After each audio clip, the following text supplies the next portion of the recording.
Hello बच्चों, मैं प्रतिभा शर्मा राजस्थान सरकार और वेदांता की CSR इनिशिएटिव ई कक्षा में आपका स्वागत करती हूं, जिसके टेक्निकल पार्टनर है मिशन ज्ञान।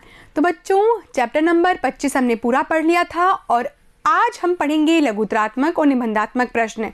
ठीक है बच्चों, तो देखेंगे पहला लघुत्तरात्मक प्रश्न, राजस्थान की जनसंख्या की कोई 3 विशेषताएं बताइए। तो बच्चों, हमने राजस्थान की जनसंख्या से जुड़े हुए बहुत सारे तथ्य पढ़े थे, जैसे कि राजस्थान में जनसंख्या का जो वितरण है वो असमान है, राजस्थान का जनसंख्या घनत्व 200 है।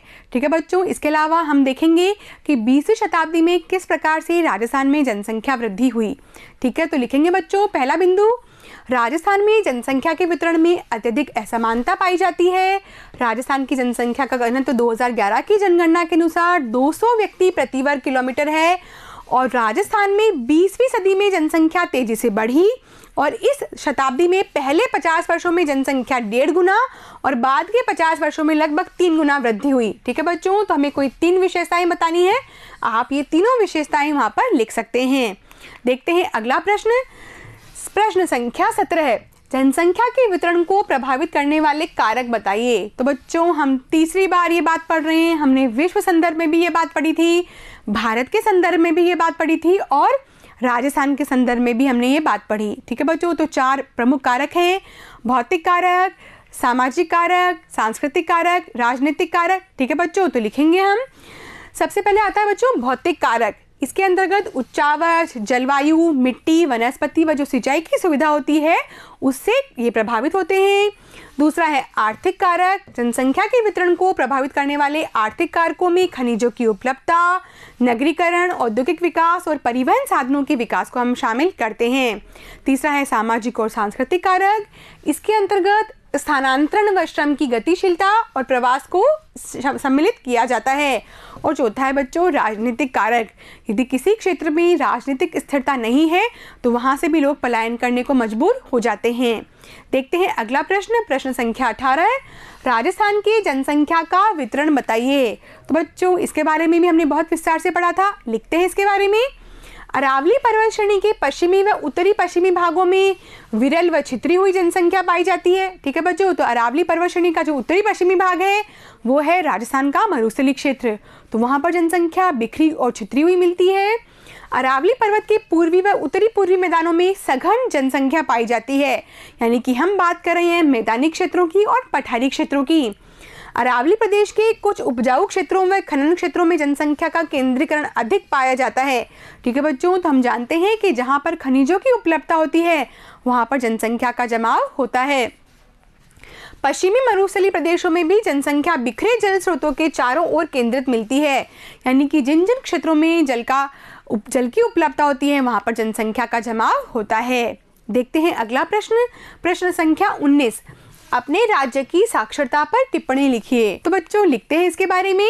राजस्थान में साक्षरता की दृष्टि से राजस्थान पिछड़ा हुआ राज्य है। देश के केवल 2 राज्य हैं, एक तो है अरुणाचल प्रदेश और दूसरा है बिहार, जो हमसे ज़्यादा पिछड़े हुए हैं। ठीक है बच्चों, तो हम बॉटम 3 में आते हैं, लिखेंगे देश के केवल 2 राज्य अरुणाचल प्रदेश और बिहार में साक्षरता दर राजस्थान से कम है। वर्ष 2011 की जनगणना के अनुसार राजस्थान की साक्षरता का औसत है 67.06%, जो भारत की औसत साक्षरता से कम है। इसमें पुरुषों की साक्षरता 79.2% और महिला साक्षरता मात्र 52.1 है, यानी कि हम तीनों ही औसत में भारत के औसत से पीछे हैं। ठीक है बच्चों, आज़ादी के बाद 1951 से 2011 के मध्य साक्षरता दर में सर्वाधिक वृद्धि डूंगरपुर जिले में हुई थी 10.90% के साथ में। ठीक है बच्चों, तो डूंगरपुर जिले में लिंगानुपात भी सर्वाधिक है और साक्षरता में जो वृद्धि हुई है पिछले दशक में वो भी सर्वाधिक हुई है। अगला प्रश्न है प्रश्न संख्या 20, राजस्थान की सहरिया जनजाति का वर्णन कीजिए। तो बच्चों, सहरिया जनजाति बार बार आ रही है टॉपिक्स के अंतर्गत। हम जानते हैं कि सहरिया जनजाति को भारत सरकार ने आदिम जनजाति का दर्जा दिया है। इसके साथ ही बच्चों ये रहती है 12 जिले के किशनगंज और शाहबाद में। और बच्चों, लिखेंगे इसके सामाजिक जीवन के बारे में और अर्थव्यवस्था किस प्रकार से चलती है। सहरिया जनजाति राजस्थान की सबसे पिछड़ी जनजाति है, अतएव इसे भारत सरकार ने आदिम जनजाति की श्रेणी में शामिल किया है। सहरिया जनजाति के घरों को टापरी व टोपा कहते हैं। ठीक है बच्चों, तो टापरी कहाँ होती है? धरातल पर, और टोपा मचान पर स्थित होता है। इनकी छोटी बस्तियां सहराना व गांव क्या कहलाते हैं बच्चों? सहरोल कहलाता है। राजस्थान की 98% सहरिया जनजाति 12 जिले के किशनगंज और शाहाबाद में निवास करती है। इनका जो सामाजिक जीवन है, सहरिया जनजाति में एकांकी परिवार पाए जाते हैं, बहुपत्नी प्रथा होती है और ये लड़की के जन्म को शुभ मानते हैं और वाल्मीकि ऋषि को अपना गुरु और या कुल देवता मानते हैं। अर्थव्यवस्था, इनकी अर्थव्यवस्था का मुख्य आधार है वनोत्पाद और स्थानांतरित कृषि, और सहरिया जनजाति में जो साक्षरता का प्रतिशत है वो बहुत ही कम है। देखते हैं अगला प्रश्न। जनजातियों के कल्याण के लिए सरकार द्वारा चलाए जा रहे कार्यक्रमों के नाम बताइए। ठीक है बच्चों, यहाँ पर हम चलाए कर लेते हैं इसको। तो इसमें नाम आता है सबसे पहले जनजाति उपयोजना क्षेत्र यानी कि Tada, tribal area development agency. उसी प्रकार बच्चों माडा है, मॉडिफाइड एरिया डेवलपमेंट एजेंसी। फिर तीसरा नाम हमने पढ़ा था सहरिया विकास कार्यक्रम, माडा क्लस्टर योजना, बिखरी जनजाति विकास, स्वच्छ परियोजना, जनजाति क्षेत्र रेशम कीट पालन, एकलव्य प्रोग्राम, रूख भाइला प्रोग्राम और रोजगार कार्यक्रम इत्यादि। ठीक है बच्चों, तो हमने भाग 10 में इन सब कार्यक्रमों के बारे में जानकारी प्राप्त की थी। अब हम पढ़ेंगे निबंधात्मक प्रश्न। प्रश्न संख्या 22, राजस्थान के जनसंख्या वितरण व घनत्व का वर्णन कीजिए। ठीक है बच्चों, तो हमने पार्ट 1 और 2 के अंतर्गत जब जनसंख्या के बारे में चर्चा की थी तो इस प्रकार के टॉपिक्स पढ़े थे। ठीक है बच्चों, तो आप सबसे पहले वितरण के बारे में बताएंगे और उसके बाद में घनत्व के बारे में बताएंगे।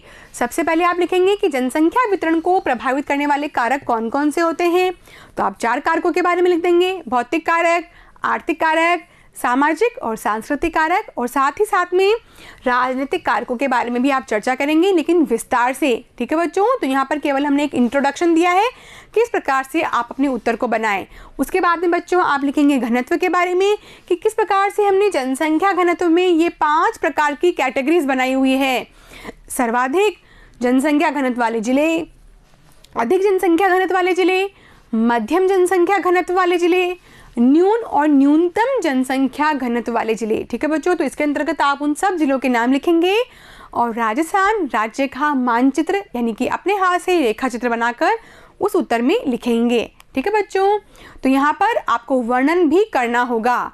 देखते हैं 23वां प्रश्न।